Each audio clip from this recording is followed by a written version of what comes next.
मैं 40 साल की एक खूबसूरत औरत हूँ। 2 जवान बेटों और एक प्यारी सी बेटी की माँ हूँ। मेरी बेटी मेरी जिंदगी का सबसे कीमती तोहफा है, मेरी आंखों की रोशनी। मैंने उसे हमेशा नाज व नाम में पाला, उसकी हर छोटी बड़ी ख्वाहिश को पूरा किया। जब उसकी शादी हुई तो मैं बहुत खुश थी। शादी के मौके पर जब मैंने पहली बार अपने दामाद को देखा तो मुझे लगा कि ये लड़का बहुत समझदार और नेक दिल है, मेरी बेटी को खुश रखेगा। शादी के बाद पहले चंद महीने तो सब कुछ बहुत अच्छा गुजरा, लेकिन फिर मैंने महसूस किया कि मेरी बेटी के चेहरे पर उदासी छाने लगी है। जब भी वो मैके आती, इसकी आंखें नम रहती। मैंने बार बार पूछा कि क्या मसला है, लेकिन वो कुछ न बताती, बस मुस्कुराकर बात को टाल देती। एक दिन मैंने फैसला किया कि अब मजीद खामोश नहीं रहना। मैंने अपने दामाद को घर बुलाया। वो दिन मेरी जिंदगी का सबसे मुश्किल दिन था। घर में कोई नहीं था। मेरा शौहर बीमार थे और बेटे आफस गए हुए थे। दामाद आया तो मैंने उसे ड्राइंग रूम में बैठाया, चाय पेश की और फिर सीधे मामले पर आ गई। मैंने पूछा, बेटा, तुम मेरी बेटी से क्यों नाराज रहते हो? क्या मसला है? क्या वो कोई गलती कर रही है?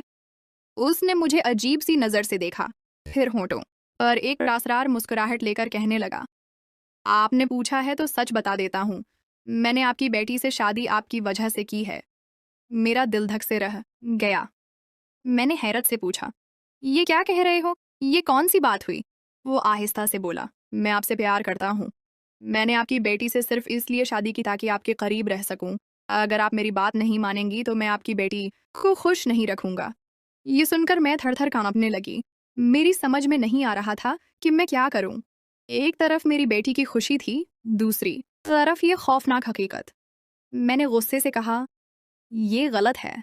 मैं तुम्हारी सास हूँ, तुम्हारी माँ की उम्र की हूँ। लेकिन वो हंस कर बोला, आप एक खूबसूरत औरत हैं और मैं आपके बगैर नहीं रह सकता। फैसला आपके हाथ में है। ये कहकर वो चला गया और मैं अकेली कमरे में बैठी रह गई, जैसे मेरे पांव तले से जमीन खसक गई हो। आज के जाने के बाद मैं कई घंटे तक कुर्सी पर बैठी रही। मेरे ज़हन में लाखों ख़यालात चुकरा रहे थे। अगर मैं उसकी बात न मानती तो मेरी बेटी की ज़िंदगी तबाह हो जाती। अगर मानती तो मैं सोच भी नहीं सकती थी कि मैं क्या करने जा रही हूँ।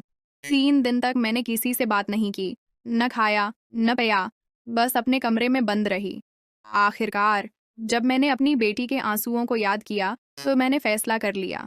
मैंने दामाद को फ़ोन किया और लरज़ती हुई आवाज़ में कहा, मैं तुम्हारी शर्त मानती हूँ, लेकिन सिर्फ़ एक बार। उसके बाद तुम मेरी बेटी को खुश रखोगे, उससे प्यार करोगे। वो खुशी से चलाया।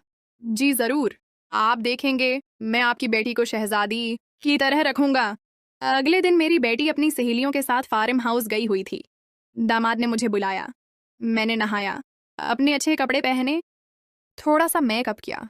आईने में अपने आप को देखा तो लगा जैसे मैं वाकई अब भी जवान हूँ। घर से निकलते वक्त मेरा दिल जोर जोर से धड़क रहा था। क्या मैं सही कर रही थी? लेकिन फिर बेटी के आंसुओं का ख्याल आया तो मैंने अपने आप को तसल्ली दे ली। दामाद के घर पहुंची तो उसने दरवाजा खोला। इसके चेहरे पर अजीब सी चमक थी। उसने मुझे बेडरूम में ले जाकर बैठाया। कमरे में हल्की रोशनी थी, खुशबू फैली हुई थी। मेरा दिल तेजी से धड़क रहा था। मैंने कांपती हुई आवाज मैं कहा, याद रखना, ये सिर्फ एक बार होगा। इसके बाद तुम मेरी बेटी से प्यार करोगे। वो मुस्कुराकर बोला, जी माँ, आप फिक्र ना करें। इस दिन के बाद सब कुछ बदल गया। मेरी बेटी खुश थी। उसका शौहर अब उससे बहुत प्यार करता था। घर में खुशियां लौट आई थीं। लेकिन मैं जानत थी कि ये खुशियां एक भयानक हकीकत पर मबनी थीं। हर बार जब मेरी बेटी अपने शौहर के साथ मुस्कुराती नजर आती, मेरे दिल में एक हिंजर सा चपता। क्या मैंने सही फैसला किया था? क्या मेरी बेटी की खुशी के लिए अपनी इज्जत को कुर्बान करना दुरुस्त था? दामाद अब अक्सर हमारे घर आने लगा था। हर बार जब वो आता, इसकी नज़रें मुझसे चार होते तो मैं काम उठती। वो छोटी छोटी बातों में भी मुझे तन्हा पाकर मेरी तरफ बढ़ आता। आज आप बहुत खूबसूरत लग रही हैं। आपकी मुस्कुराहट मेरी जिंदगी की रोशनी है।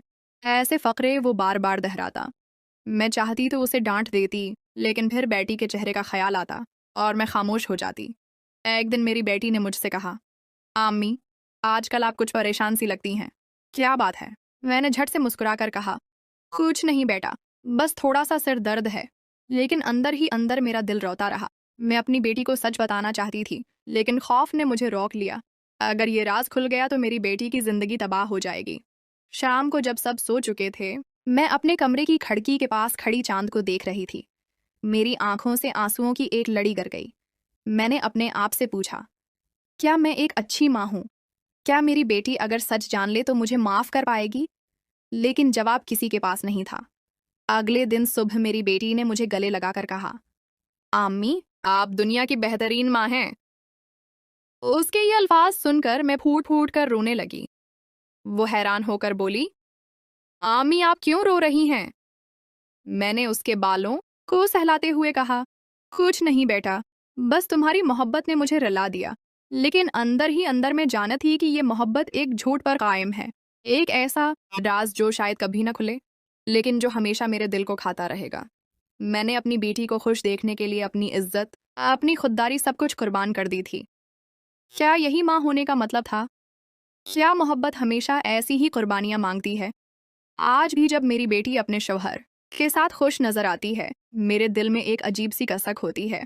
मैं जानती हूँ कि उसकी ये खुशी मेरे गुनाह की कीमत पर खरीद